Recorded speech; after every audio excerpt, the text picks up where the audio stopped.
ஒரு நாட்டில் தேர்தல் மாத்திரம்தான் ஒரு விஷயத்தை கான்ஸ்டியூஷனலி அப்ரூவ் பண்ணுறதுக்கு நம்பர்ஸ்ன்னு நினச்சா அது தப்பு. லார்ஜர் பப்ளிக் பார்ட்டிசிபேஷன் இந்த எலெக்ஷனில் இருந்தது, பார்லிமெண்ட் எலெக்ஷன்லையும் இருந்தது. 14க்கு முன்னாடி அந்த நிலை இல்லை. அதனால் நீங்கள் ஆர்டிகிள் 370 and 35A இதை அப்ரகேட் பண்ணதை ஜம்மு காஷ்மீர் மக்கள் மோர் தேன் ஒன்ஸ் நிரூபித்து காட்டியிருக்காங்க. காரணம் என்ன? நீங்கள் இந்த 370 மற்றும் 35A அப்ரகேட் பண்ணுறதுக்கு முன்னாடி கூலிக்கு இராணுவத்தின் மீது கல்லெறியப்பட்டதா இல்லையா? அதுக்கு பிறகு இராணுவத்தின் மீது செக்யூரிட்டி ஃபோர்ஸஸ் மீது கல்லெறிய சம்பவம் இந்த 5 வருஷமாக நடந்ததா? மக்கள் ஏற்றுக்கொண்டார்கள், அமைதியை விரும்புகிறார்கள். அதனால் நீங்கள் பிஜேபி இன்றைக்கும் பிஜேபியோட கிரவுண்டை லூஸ் பண்ணவே இல்லை. That even an adversary of BJP would agree. BJP has not yielded even an inch in Jammu and Kashmir. அதனால் அந்த மாதிரி இருக்கிற சூழ்நிலையில் அப்ரகேஷன் ஆஃப் ஆர்டிகிள் 370 மக்கள் ஏற்றிருக்கிறார்கள் என்பது ஏன் இதுவரைக்கும் காங்கிரஸ் என்சிக்கு 42 சீட்டு தானே வந்திருக்கு, 48 வரணுமே, அது வரலையே. அப்படின்னா அவங்க அவங்கள ரிஜெக்ட் பண்ணிட்டாங்கன்னு ஏற்றுக்கலாமா? அதனால் இதை வச்சு நாம் அதை சொல்ல முடியாது. மக்கள் அமைதியை விரும்புகிறார்கள் என்பதை பார்லிமெண்ட் தேர்தலையும் அதிகமான பேர் உற்சாகத்தோடு வந்து வாக்களிச்சிருக்காங்க, இப்போவும் வாக்களிச்சிருக்காங்க. அதனால் மக்கள் ஏற்றிருக்கிறாங்க. இங்கே பாருங்கள், நான் கன்ஃபார்ம் பண்ணாமல் எதுவும் பேச மாட்டேன். ஓபிஎஸ் அவர்கள் பாரதிய ஜனதா கட்சியினுடைய வேல்யூடு ஆலி. அவர் ஒரு முடிவு எடுத்து அவர் அறிவித்தால் அதுக்கப்புறம் நான் அதை பற்றி பேசுவேன், இல்லாமல் நான் பேசுவேன். திருப்பியும்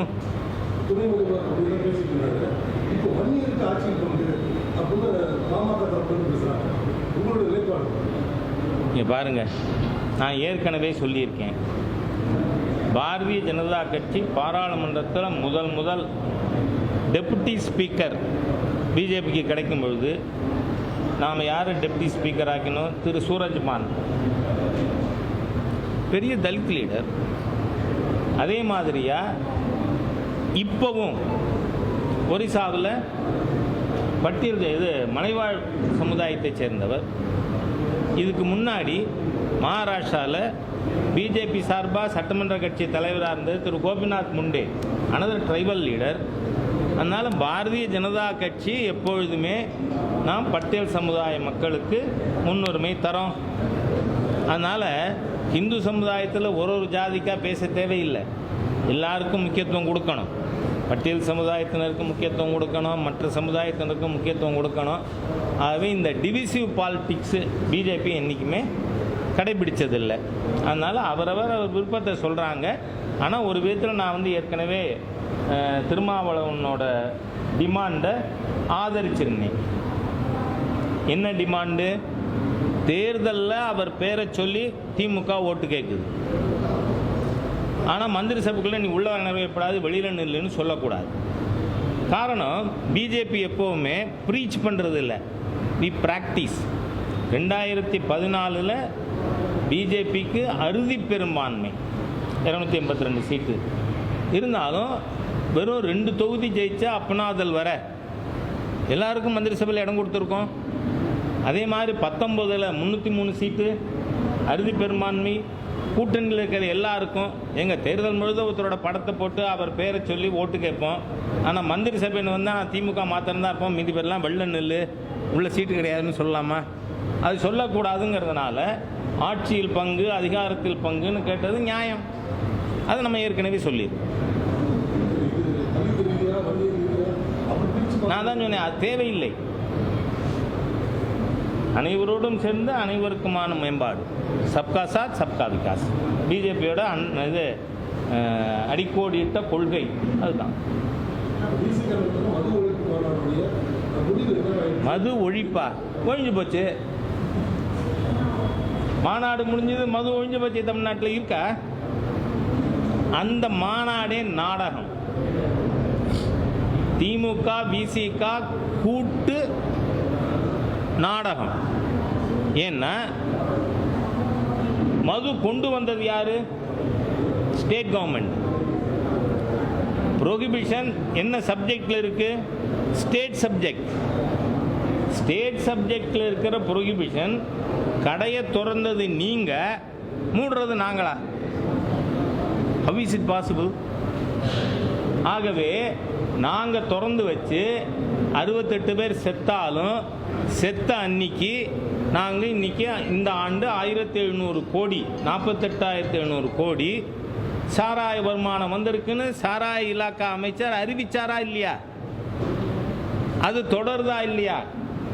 ஒரு பக்கத்தில் பெண்களை யார் மதுவிலக்கு வேணும்னு விரும்புகிறாங்களோ அவங்கள ஏமாற்ற, இன்னொரு பக்கத்தில் இந்த சாராய விஷச்சாராய அரசு அது பாட்டு merrily let them make money அப்படிங்கிறதுக்காக விசிகா போட்ட நாடகத்தின் வெளிப்பாடு தான். அதனால தான் ஆர்எஸ் பாரதி அங்கே போய் உட்காந்துருந்தாரு. அதாவது மது உற்பத்தியாளர் விற்பனையாளர் அவங்க மது ஒழிப்பு மாநாட்டில் பங்காளியா? அதனால் இது தமிழக மக்களை ஏமாற்றுகின்ற கூட்டுச்சதி. இது வெறும் நாடகம். அதனால் nobody believes that Thirumavalavan is against liquor. ஏன்னா உங்கள் பக்கத்தில் உட்காந்து மேடையை ஷேர் பண்ணதே லிக்கர் முதலாளிகள் தானே. திமுக லிக்கர் முதலாளிகளின் கூட்டம் அவங்க தான் உட்காந்தாங்க. அன்னைக்கு சாராயத்தால் இளைஞர்கள் அதிகமாக இறந்து போகிறார்கள், அதனால் இளம் விதவைகள் தமிழ்நாட்டில் அதிகமாக இருக்கிறதுக்கு இது காரணம்னு பேசின சகோதரி கனிமொழி எங்கே போனாங்க? கள்ளக்குறிச்சிக்கு போனாங்களா என்ன? அந்த விஷச்சாராயத்தால் விதவையான யாராவது ஒத்துரை பார்த்தாங்களா? What is this? இவங்கெல்லாம் அரசியலில் பேசுறதுக்கே அருகதை இல்லாத இருக்காங்க. ஏன் கனிமொழி அவர்கள் நேர போயாவது பார்த்துருக்கணும் இல்லை? ஏன்னா அவங்க தான் பேசினாங்க 16ல் தமிழகத்தில் தான் இளம் விதவைகள் அதிகம். அதனால் நாங்கள் முதல் கழுத்து எத்தனைக்கு போடுவாங்கன்னு தெரில, கார் ரேஸுக்கு தான் போடுறாங்க.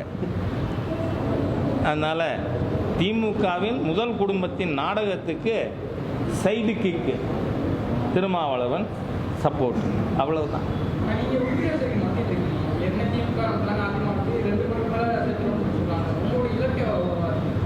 பாருங்களேன், we are moving on the right direction. அவங்க 2 கோடின்னா வாங்கின ஓட்டு எவ்வளவு? நிறைய கொஸ்டின்ஸ் வருது இல்லை? அதனால் அவங்க இலக்கை பற்றி நான் பேச வேண்டாம். நமக்கு எல்லா இடங்களிலும் ஏன்னா நேஷ்னலி என்ன முடிவு பண்ணியிருக்கோம், நாங்கள் வாங்கின வாக்கில் 75% உறுப்பினர் ஆக்கணும். we are moving towards that direction. எது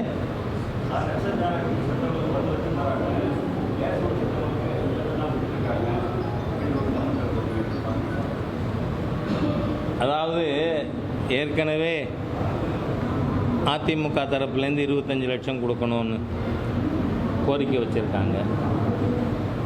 அது ரொம்ப ஃபேர் டிமாண்டுன்னு நான் நினைக்கிறேன்.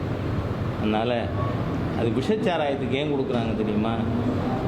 இவங்களோட தவறின் காரணமாகங்கிறதுனால கூக்குரல் அதிகமாக வந்துடக்கூடாதுன்னு கொடுக்குறாங்க. இது கொடுக்க மாட்டேங்கிறாங்க. அதனால் இதுக்கும் 25 lakhs கொடுக்க வேண்டியது அவசியம். அது மட்டும் இல்லை, ஃபஸ்ட்டு வி எக்ஸ்பிரஸ் ரிக்ரெட். மா சுப்பிரமணியன் சொல்கிறார் அது டீஹைட்ரேஷனில் இருந்தாங்க. இதெல்லாம் எதுக்கு? அவங்க கனிமொழி சொல்லியிருக்காங்க, அது கரெக்டு தான். உங்களால் முடியாதுன்னா ஏன் ஒத்துக்கிறீங்கன்னு கேட்குறாங்க. முடியாத விஷயத்தை செய்யக்கூடாதுன்னு. ஆகவே இந்த அரசாங்கம் it has filed on every count. அதனுடைய மேனிஃபெஸ்டேஷன் தான் அந்த 5 இறப்பு. தேங்க்யூ.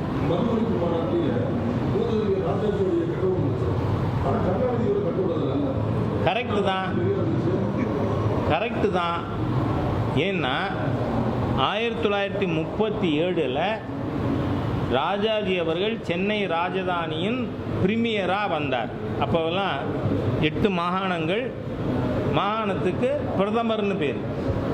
தமிழகத்தின் சென்னை ராஜதானியின் பிரதமராக இருந்தவர் ராஜாஜி அவர்கள். அவர் உடனடியாக இம்ப்ளிமெண்ட் பண்ணார் ப்ரொஹிபிஷன்.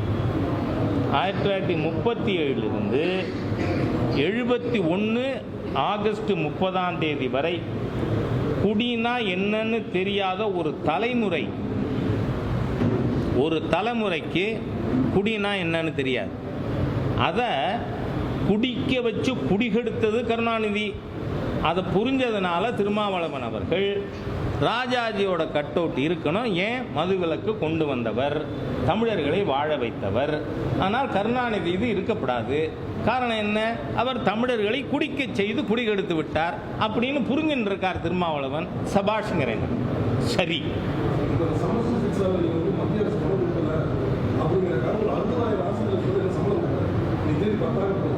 நீங்க பாருங்க, இது டோட்டலி ஃப்ராடுலண்ட் அட்டம்ப்ட்டுங்கிறேன் நான். காரணம், கல்விக்காக 20 ஹெட்ஸில் நிதி வருது. ஆனால் இந்த சமக்ர சிக்ஷா அபியானில் இதற்கான இந்த திட்டத்தில் சேர்கிறேன்னு சொல்லி 2023 மார்ச்சில் அன்னைய சீஃப் செக்ரட்டரி திரு சிவ்தாஸ் மீனா அவர்கள் எழுத்துப்பூர்வமாக மத்திய அரசாங்கத்தினுடைய பள்ளி கல்வி செயலாளருக்கு அனுப்பியிருந்தார். அதில் மெமரண்டம் ஆஃப் அண்டர்ஸ்டாண்டிங் நாங்கள் சைன் பண்ணுவோன்னு கமிட் பண்ணியிருந்தார். அது நீங்கள் சைன் பண்ணிட்டீங்கன்னா வரும். சரி, இப்போ எத்தனை ஆயிரம் ஆசிரியர்களுக்கு சம்பளம் கொடுக்கல? ஆனால் இந்த இதில் எவ்வளோ வரணும்? 573 கோடி. அதுக்கு மேலே இருக்கிறது யார்கிட்ட வாங்குவார்? என்ன ஏமாத்து வேலைங்கிறேன் நான். அதாவது இந்த திராவிடியன் ஸ்டாக்குக்கே ஒரு பழக்கம், இந்த ஃபீலிங் ஆஃப் டிப்ரைவேஷன். முதல்ல என்ன சொன்னாங்க 67க்கு முன்னாடி? வடக்கு வாழுது தெற்கு தெய்யுது, நம்மளை வஞ்சிக்கப்பட்டோம்.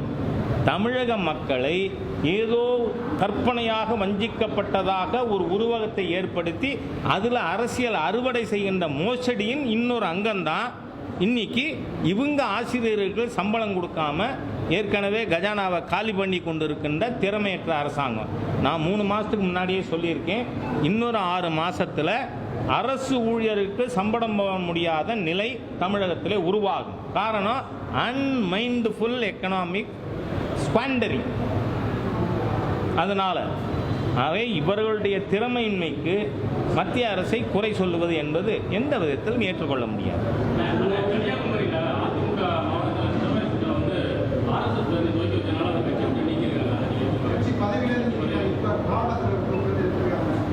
அப்படியா? வரவேற்கிறேன். தளவாய் சுந்தரத்தை வரவேற்கிறேன். இல்லைங்க, நான் என்ன சொல்கிறேன், ஆர்எஸ்எஸ் இன்னைக்கு எந்த அளவுக்கு தேவைங்கிறதுக்கு நான் சொல்கிறேன். ஆர்எஸ்எஸ் நோக்கமே என்ன? இந்து சமுதாயத்திலேயே இருக்கின்ற ஏற்றத்தாழ்வுகளை நீக்கி சமரசத்தை, இணக்கத்தை கொண்டு வருவது. 2021 திராவிட முன்னேற்ற கழகம் ஆட்சிக்கு வந்த பிறகு கடந்த 3 ஆண்டுகளில் பட்டியல் சமுதாய மக்களுக்கு எதிரான குற்றங்கள் 50% அதிகரித்திருக்கிறது. அப்போது இந்த மாதிரி பட்டியல் சமுதாயத்தினருக்கு இதுக்கு நான் லாங் நான் அதுக்குள்ளே போக விரும்பல. ஈவேராவே மிகப்பெரிய தலித் விரோதி. நான் இதுக்கு ஆதாரங்களோடு அவர்களை வைத்துக்கொண்டே பேசியிருக்கேன். அதனால் பட்டியல் சமுதாய மக்களுக்கு எதிரான குற்றங்களை குறைக்க ஆர்எஸ்எஸ் தேவை. ஆர்எஸ்எஸ் வளர்ந்தால்தான் தமிழ்நாட்டில் பட்டியல் சமுதாய மக்கள் பாதுகாப்போடு இருப்பார்கள். எதுலேருந்து தெரியுது? இந்த 3 வருஷத்தில் 50% குற்றம் அதிகரிச்சிருக்கு, 1.5 மடங்காயிருக்கு. அதனால் தமிழ்நாட்டுக்கு தேவை சமூக நீதி வேணும்னா திமுக ஆட்சி வீட்டுக்கு அனுப்பப்பட வேண்டும். பட்டியல் சமுதாய மக்களுக்கு பாதுகாப்பு வேணும்னா திராவிட முன்னேற்ற கழக ஆட்சி வீட்டுக்கு அனுப்பணும். அதனால் people should join RSS, including my friend Thalavai Sundaram. Thank you. போதும், இதான் ரொம்ப பழசாயிடுச்சு. போதும் ப்ளீஸ்.